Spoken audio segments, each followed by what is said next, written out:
Welcome, everyone. Hey, guys. Welcome to Two Ghouls. What is No, that's not it, Golly. Welcome to a ghoul's best friend, formerly known as Two Girls and a Ghoul. It's painful. Yeah. I mean, I like our new name. It's cute. Actually, I've had people say that they like this one better. Really? Yeah. Okay, cool. So I'm glad. We did the right thing. We did the right thing against our will. Yeah, we had an identity crisis for a minute. What is going on? Mother's Day was yesterday. Did you have a good Mother's Day? I did. It was my first Mother's Day. And I don't know. Oh yeah, we went to my mom's house and she cooked us brunch. Of course, she still did something on Mother's Day, like all the work. And then we went to Chris's mom's and yeah, we just hung out with our moms and we had a sweet little day. And I got some sunglasses for Mother's Day and some Oreos. Oh my gosh, I love Oreos. Mm-hmm.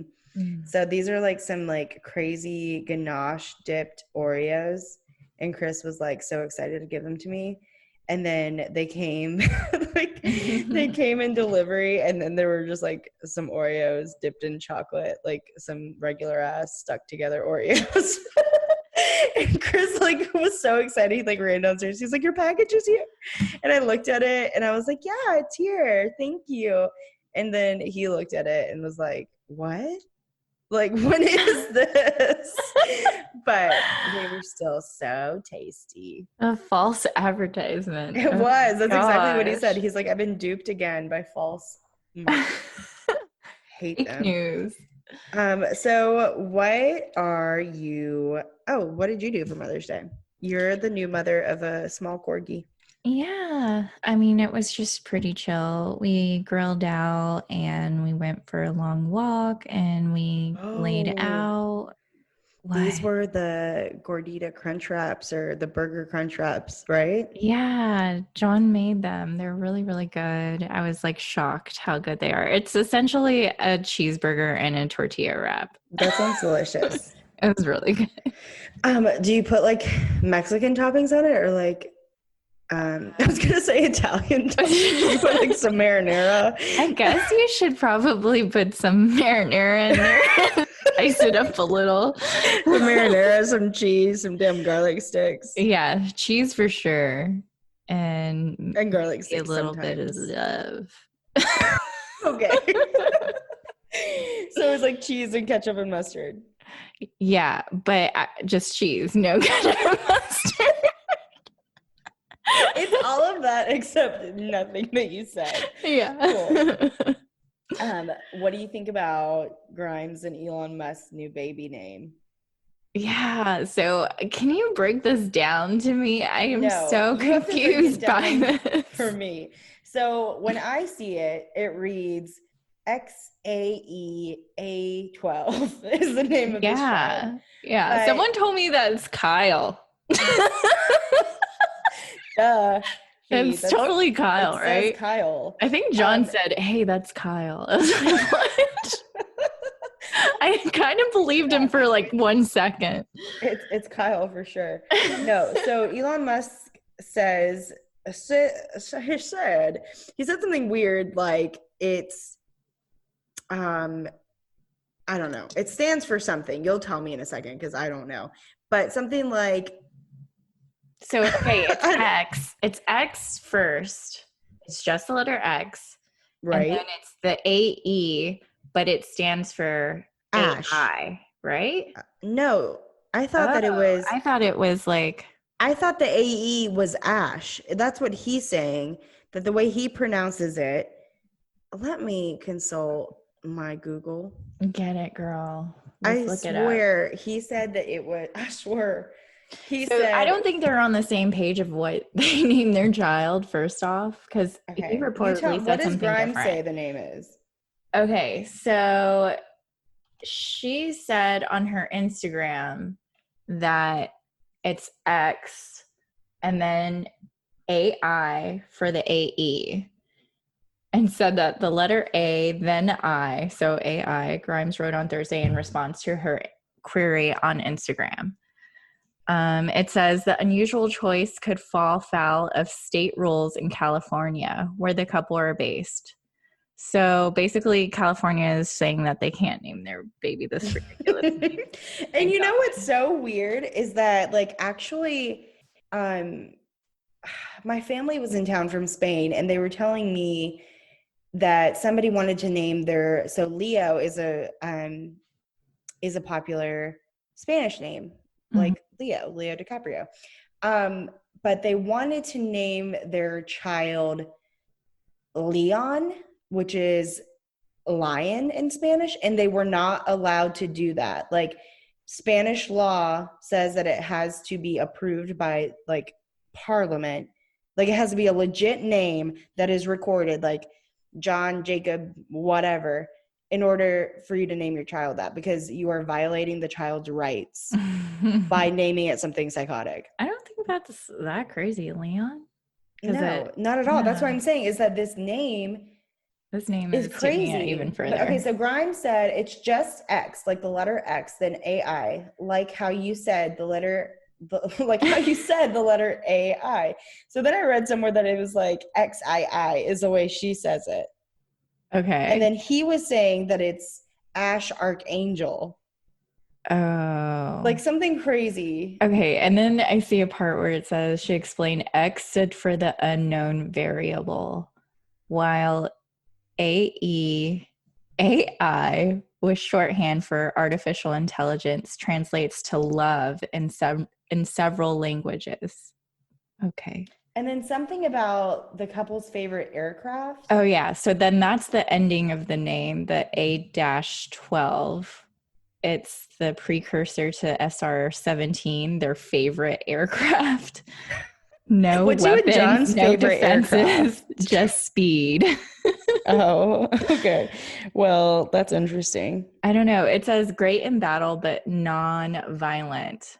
So, yeah. Well, that's awesome. That's cool, I guess. But then she also said something about Archangel, whatever. Okay, anyway, that name's something. Yeah, you're right.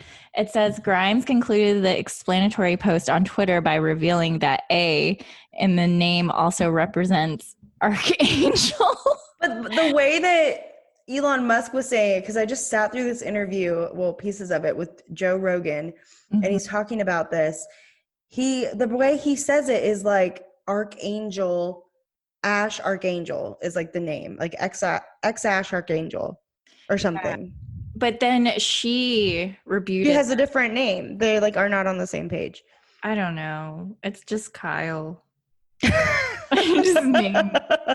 don't think it's Kyle, but I mean, just call them X. X gonna give it to you. Yeah, that's like your name, X. I think that's a they stole my name.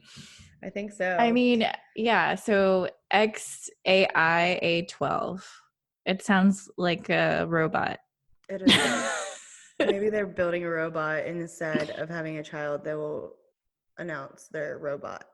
So she came up with this name. You know that she is the one that named. Oh, for sure. She's so weird. They're both weird, but she's she's funky. How do you feel? I have a lot of feelings about this. No, I don't care about this name anymore. We're moving on. I've moved on.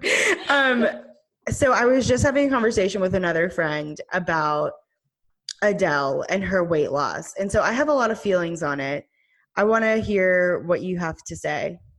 Yeah, good for her. I mean, that's hard to do. I can't even lose. Not even you. Not even me. I have all this damn time on my hands. Yeah. I don't know. I feel like some people are very upset because they think that it'll affect her voice. which I don't think, is there any science behind that? I don't think know. so. People I are definitely don't think crazy. so. And then I don't know, there's just like a lot of critics out there. I'm just like, let the girl live. And then they're like, this is the biggest accomplishment that she's done. And I'm like, what? She won like 15 Grammys, dude. Like that's the most This is important. And the exact conversation I was having with my friend is just like, why are people so like, that is the biggest thing that she has ever done. Like, what a huge accomplishment. And like you said, she's won 15 Grammys. Like, how sad that like she lost weight, and like that's worthy of like, we have to talk about it like constantly. And then people are even criticizing her for losing weight. And then we're assuming that, you know, she's not sick or going through like a terrible depression or going through something horrible. Like, she never talked about her weight loss. Like, it's not like it's something that she was like open and public about. So it's just so crazy that all of us have so many opinions about the weight loss, and like treating her like she's worthy of praise just because of it. Yeah. But she looks yeah, great, who knows? I mean, yeah, she's beautiful. She was beautiful anyway. Even at her heaviest, like, she was gorgeous. Oh yeah. She just has like, yeah, she has like the prettiest eyes and eyelashes, and like always did herself up so pretty. So I was showing John the picture of Adele, and he's like, that's not her. He's like, that's some 70s chick. And I was like, what? No, that's definitely her. I was just like, I guess he couldn't believe it. I was just like, what? Yeah. I don't know how much weight she lost or whatever. Like, more power to her. If she's happy with it, then I'm happy for her. But I mean, I just think she's like a beautiful, accomplished person in general. Like, we don't have to be like, oh my God, now you're worthy of praise. Yeah. But I mean, who could deny her voice before I just this, need her album to drop. It's going to be so good. Yeah. I just feel. You feel it. I feel like it's going to be really good. She sent you an email. She wrote me. She was said, like, hey, girl. ghoulish bestie. I need like, to let you know about my new songs. Yeah. She's like, so much has been going on.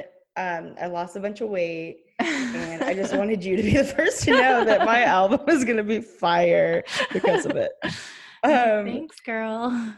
Speaking of Grimes, I wanted to mention to you, so do you remember that song Oblivion by Grimes that we used to listen to all the time? Oh my gosh, yeah. So me and Chris were listening to it the other day. Really? Oh, yeah. Because of the baby news? Yeah, and we were just like, oh my gosh, we used to love this song. We used to play it all the time. Oh my gosh, we did used to play her. Yeah, so, but I've been listening to more recent stuff, and it's a little more like down to earth, and it's really good. And then, which led me down a rabbit hole of like listening to Beach House and the Drums, and what are those two girls from California? I don't know. I can only think about Best Coast, but that's not too. Yes, Best Coast. That's exactly it. Oh, okay. So I made this playlist with all these old songs of ours. So if you want to check it out, and if our listeners want to check it out, find me on Spotify and look for Spring 2020. It is a really great mix. So that's what I've been working on. Yeah, music is good. Life. It is. So tell me about things that you're reading, watching, listening to, anything other than worthy? Other than podcasts. Other than my Spring 2020 mix? Yeah. No. I'm just kidding. Your Doing has a new album. You're watching something. You said that we were talking the other day, and you said that you were watching the new season of Dead Like Me. Is that right? I don't know. Is that what it's called? I don't know what it is. Dead to Me? Dead to Me. I don't know what it is. I wrote something like that. I don't know. I always, it's one of those shows that I always have on in the background. Like, I didn't really pay attention through season 1, but then at the end it got crazy, and now I've watched the first couple episodes of season 2. It's pretty good. Working Moms, I've watched the whole thing through because it's so good. Is that a reality show or? What is that? It's like a Canadian show about literally working moms, and they're hilarious.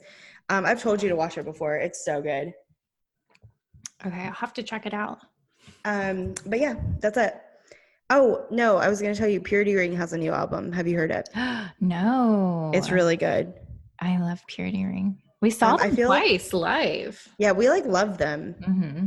Also, I feel like if any music could embody what we're about, it would probably be Purity Ring, because they're so weird. And for people that don't know who Purity Ring is, just like Google their lyrics. Like, and just read a couple songs, and that's Fiona and me.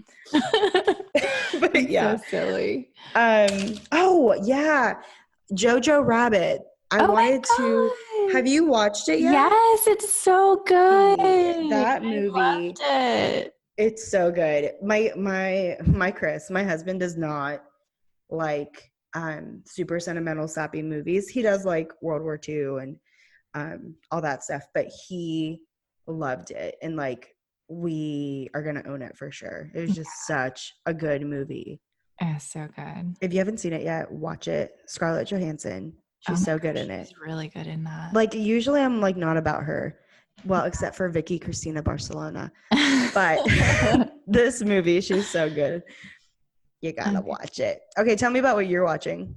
Okay, so I just binged this new series called Normal People on Hulu. It's based off a book. I haven't read the book, but I saw that Christina read it, and I asked her how it was. Because I was like, I saw the clips for Normal People, and I was like, it looks like it would be really good. And she was like, yeah, it's great. So it's based off a book by Sally Rooney.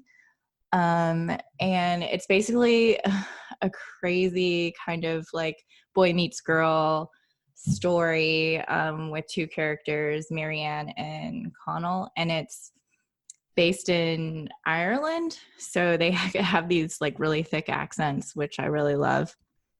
So basically they meet each other in high school, and they're hooking up in secret, and so they're like, he's very popular and she's not really popular, and people kind of hate her in school. And so they're hooking up behind closed doors, and he gets really nervous when people seem to find out that they're together, because it'll bring down his, like, I guess, his popularity in school. And so it takes them from high school and their relationship to college, and like their college life together. And it's just very messy, addictive, and it kind of reminds me of 50 Shades of Grey, but but in Sligo, which is where they're from in Ireland. So is it like sex slave type stuff? Lots of sex in there, but not like, there's like this part where she really gets into, like, how do you say, like, your bondage, or like like your bondage. We're such prudes. I always say this about me and Fiona. We're like, what's it when you really like, when you're like tied up and stuff? Yes. What it's called. I think that's called bondage. Okay. I think. Who knows that? I don't know. But there's like, it gets crazy because she feels like she's not worthy to be loved. And so she feels like that's how she should be loved. It's just so insane. And these characters and the actors are amazing. But it's very, very, very emotional and very, very sad. So, but very good. So you have to like be in a good mindset to watch it. That's your favorite, is crying at the shows. I know. Yes, I was crying. So it makes me so sad to, like, I don't know, it like taxes me to watch these shows. But it sounds really good. It sounds like something I would check out. So that's on Hulu. Y'all, I'm sorry. Me and Fiona like really wanted to catch up and like talk about all the stuff we're doing. So if you're bored with our lives, then I'm sorry. Like, the scary stuff will start now. Starting now. Fee, you sent me a psychotic story about oh my God. just lost our story. It didn't want to be read. Oh my God, don't even joke about that. Guys, we have the agenda pulled up and like a bunch of like little O's popped on the screen and like started scrolling the story away from us. Okay. Maybe it's Archangel X. No, the baby spirit is still so fresh. Yeah, the baby spirit is pure. She can't come to us yet. Okay, so the backstory on this is 35th Street. That used to be, well, it still is. It's the street that Fiona and I lived on in Noda. It kind of sits between Noda and Midwood. So this couple, Fiona the historian sent me this from a book called Ghost Stories of Charlotte and Mecklenburg County, Remnants of the Past in a New South, and it's by Stephanie Burt Williams if you want to check it out. But so this house on 35th Street, backstory is this couple, it sounded like they didn't really have a great relationship. They separated. The wife lived on 35th Street and the man lived in Florida. Well, the wife passes away and the man decides that only then will he move to this house. So the man moves in, and shortly after, I think a couple years later, he dies. Right? Yeah. Okay. And am I leaving anything out? I don't think so. I think we get to the scary part. Well, Fee, you have to know the people that live there first. True. Yeah. Anyway, this guy moves in. This guy, he's a chef or something. So him and his friends move in here, and sounds like they're a fun bunch. You know, they're in a band and they're listening to music, having a good time. Well, the first thing that happens is that there's a weird smell coming from the living room, and it's like disgusting, putrid smell. They pull up the carpet, and the smell is still there. The next thing that happens is that there's like I said, they were artists or musicians, so they were like listening to music, listening to their album, and they paused it because they were like heading into the kitchen or something, and it just kept starting over and like playing really loud. Then mugs started breaking, like flying across the room, going into the walls, exploding. Terrifying. Like people physically saw the mugs flying and exploding. That's scary. Then the door to his room keeps locking, and he'll try to bust in, and he can't. He'll try to bust up. It didn't say it at all that he tried to bust in there. I think he just tried to get in and he couldn't. 10 minutes later, he'd come back and the door would be open. So just like super weird. Then he'd hear crying in the room. Then it was like a completely separate entity. So it was like tears and sorrowful, depressive in his room. And then angry, destructive in the kitchen and living room. Like it was almost like the ghouls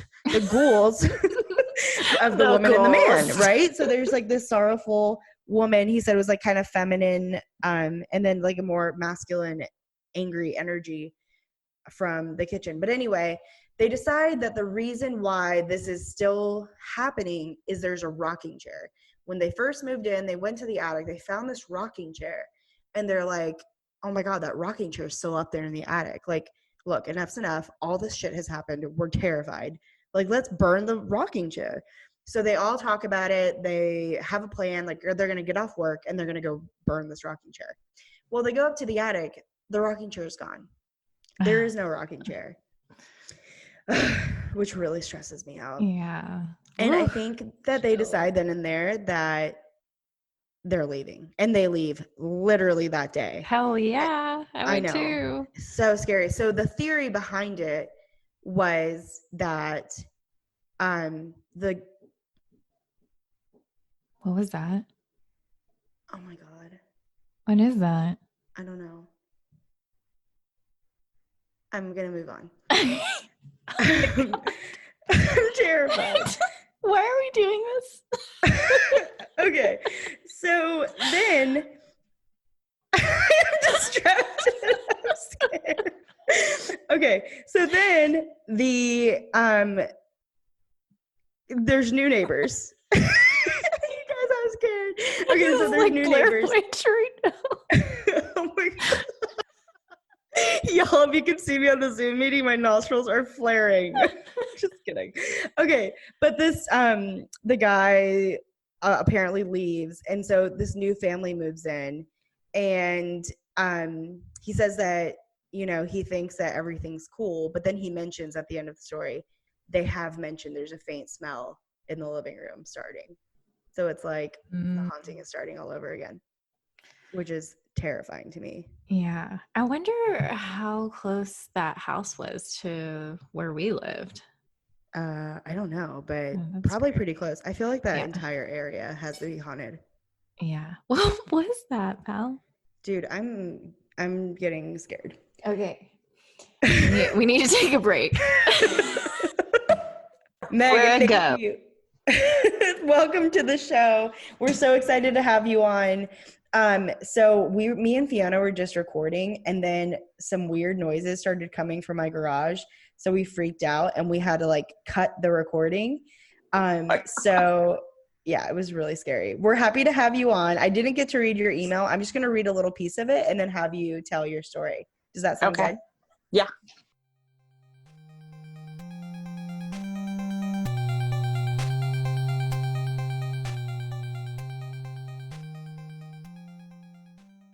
So when I was 3, my parents built a house in the town of Wake Forest, right outside of Raleigh, and we moved in. At about 6 is when I started to really notice these shadows moving through the house. Again, shadow people. Oh my gosh. These were what looked like shadows of grown men coming up the stairs. I used to sleep with my door open, and I'd see the shadows going up the stairs against the nightlight that my mom left out in the hallway for me. I used to tell my parents, but they swore I was dreaming. So that stresses me out already.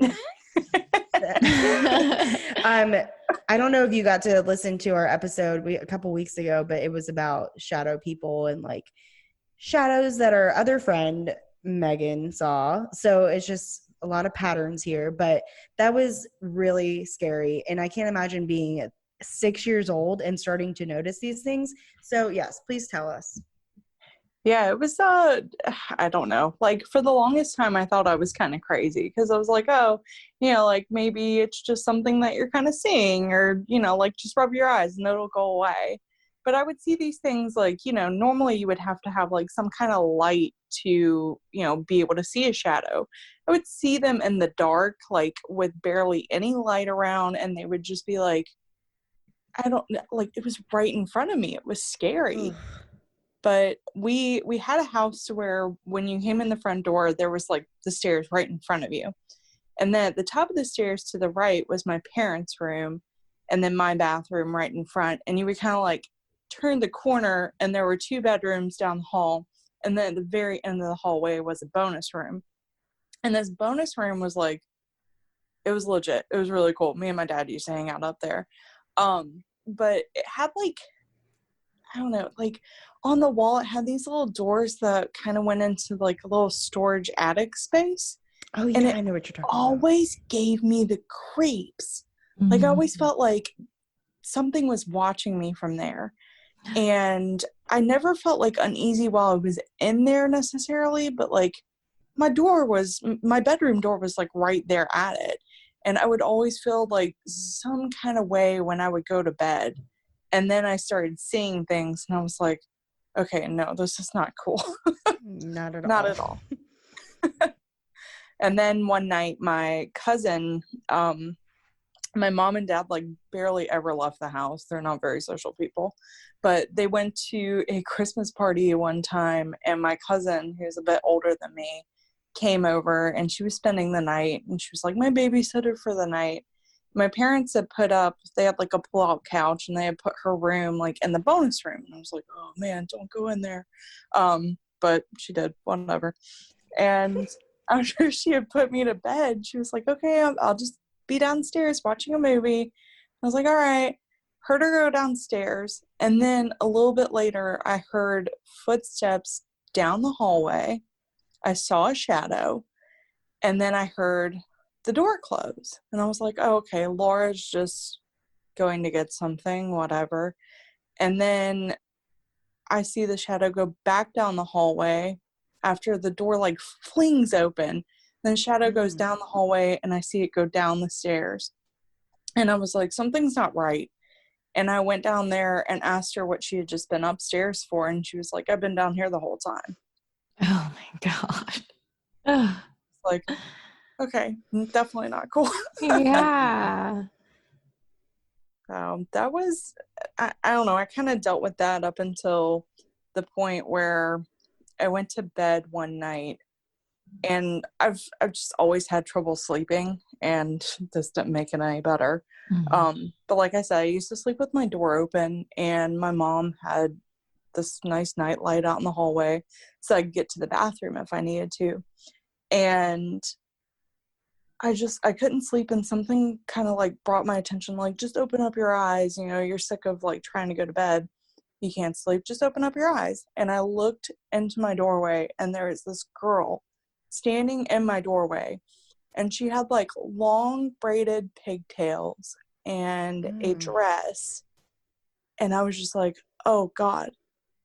Like, you definitely knew it was not your sister. Like, it was just my sister was a baby at the time, because me and her are 7 years apart.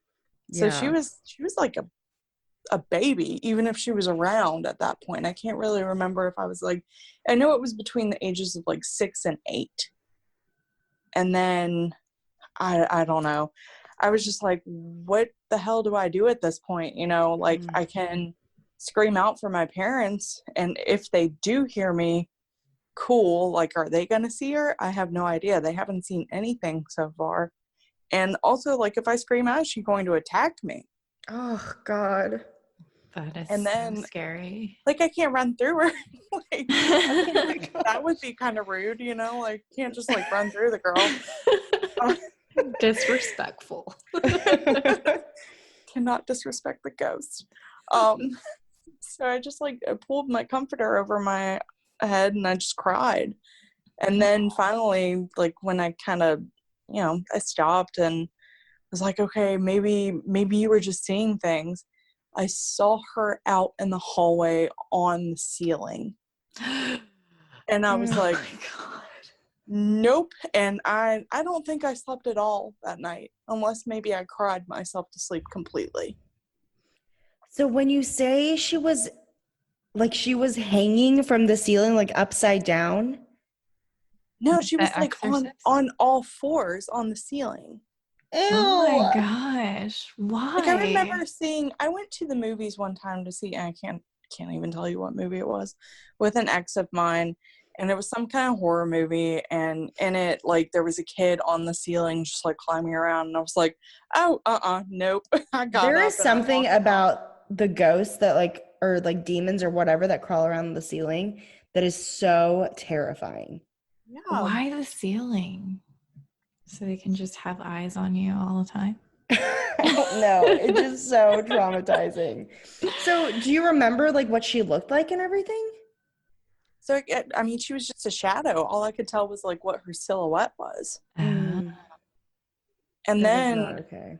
I don't know, like, it was so weird because like years later, you know, like I said, my sister is 7 years younger than me. So when she kind of got to the point where, you know, she could actually talk and everything, I remember one morning she was like, I think we were having breakfast, and she looks over at my dad and she was like, hey Daddy, can you please tell the boy not to come back tonight?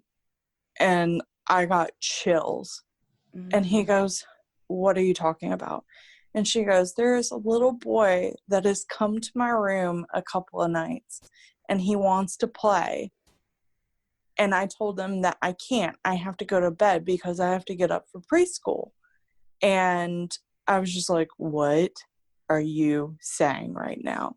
Seriously. What are you saying? And she's like, there is a little boy that comes in through the window. And I was like, oh, no. Okay, no. No. What happened with your dad? My dad didn't believe either of us. He still thinks that we're crazy. Like, I mean, that happened when I was younger than 10. I'm 31 now, and I still legit believe that this happened. Like, I know what I saw. Wow. So does your sister remember? I mean, she was little. No. No. Mm-mm. And we moved like shortly after that because my Oh, mom God. was like, okay, now our other daughter is saying it. She's like, Mike, we have to leave. Yeah. we legit have to leave. Awesome. So Good. is that so she essentially believed you and she was like, okay, we have to go. Like weird stuff is happening. Yeah. So do you guys have any theory? I mean, obviously your dad doesn't believe you. Did your mom? She didn't at the time, I guess. Like, it took a lot of convincing. And I think that, like, bringing it up, because this past Christmas Eve dinner, I was telling my cousin, the one that babysat me that night, I was like, do you remember this? And she's like, no, I don't remember that. But she was like, that was a long time ago. Yeah, but, mom and dad thought I was crazy, and my mom legit just like looked me dead in the eye and she was like, I'm so sorry, I didn't believe you. I do believe you now. And I was like, Wow. okay, good. Yeah. So do y'all have any theories about that house? Like what, like if something horrible happened there or like if, I don't know. Cause I mean, like you said, you moved shortly after and nothing like that happened again, right? Yeah, and it was a brand new house. So like my dad had gone through this program where like he bought his first house out in Raleigh, and then he got to the next step of it was like you get to build, but you have to be outside of city limits. So that's why we moved to like the suburbs of Raleigh and Wake Forest. And it was a brand new house, like it was built for us. So I'm like, nothing crazy happened here, like nobody died. Yeah. But we had this huge backyard and it was wonderful. Like it was fenced in, had a lot of natural area. And me and this neighbor of mine used to go out there, and we had like, it was like 3 or 4 like huge mounds in the yard. And it was just like all in natural areas, so like covered in leaves. And we were digging around there, and I always thought it was kind of weird. Like there's just like these big long hills. And we were digging around there, and I found like a bunch of arrowheads, and I was like, the only thing that I could think of was like Burial ground. Indian burial ground. Like, Yeah. that's the only theory that I have to this day. Yeah, I've heard enough like stories about being built on burial ground. Like, may I never encounter land of former burial grounds because, oh my gosh. I mean, that's a good theory, especially, if there were like mounds and like arrowheads, like, that's a pretty good clue. Yeah. So you've never seen anything since? No, and I mean, my first apartment when I moved back from Charlotte to Raleigh was in a house that was built in 1920, which I was like, I should for sure see something here. Nope, never, ever. Wow, that is really interesting. Like there was just something about that land or something about your energy then, or I don't know. It seems like crazy coincidence that it was just like there, then the mounds, the arrowheads, and then nothing afterward. Yeah. So I've never seen anything after that house. Lucky you, because I think, like you said, that's enough for a lifetime. I think you said in your email, thank God I've never seen anything else, because yes, you've lived many lives. So what's your theory? Me and Fee always ask, like, what's your theory on the paranormal, the supernatural? I don't know. I really, like, I've thought about it so much, and I have no idea. I feel like maybe it's just these people wandering around trying to figure out, like, where the heck do you belong? Right. It's funny because I just bought this new place in Raleigh, and it's a townhome, and the lady that left, or that I got it from, she was very religious, and she, when I came in after I closed, she had left a Mother Mary statue on the wall. And I was like, look, I'm not religious, but that thing's living in my house. Yeah. Oh, really? Yes. So you kept it? I kept her. She's in a closet. That is so funny. I'm the same way. Like, I don't know. I mean, I definitely am. I'm spiritual, and I believe in God, but I am not a religious person by any means. But like relics and stuff, like rosaries and like crosses and stuff, I'm like, yes, give me those. Give me all of them. Give me the protection. Yeah, I need something. Oh my gosh. Meghan, that's a crazy story. Thank you so much for sharing that with us. Of course. Yeah. If you're okay with it, we'll be posting about it on Instagram. So if you guys have any theories on Meghan's story, write in. A ghoul's bestie. A ghoul's bestie. I'm so glad that you're recording for that because that was beautiful. A ghoul's bestie. Wow. Y'all, I'm terrified. Megan, you've left me terrified. I just don't like, okay, like some shadows, but like, why do you gotta go up on the ceiling? On the ceiling. Ew. Like, you know, like in The Exorcist when the girl like bends over backwards and crawls down the stairs. Mm-hmm. It's like that, like traumatizing, little, like a creature person crawling anywhere. Just like don't crawl. Like get off of all fours. Crawling. No. I don't like it. Anyway, that was horrible. Let's conclude this episode. It was a spooky little night. I heard little noises and I got freaked out. Me too. I don't like it. We're going to conclude tonight's episode. Thanks so much for joining us, guys. Thanks, guys. And remember to check out our Instagram page. It's A Ghoul's Best Friend. And if you have any scary stories that you'd like to talk about on the show, please email them to our email address at aghoulsbestie@gmail.com. We're all here for the booze.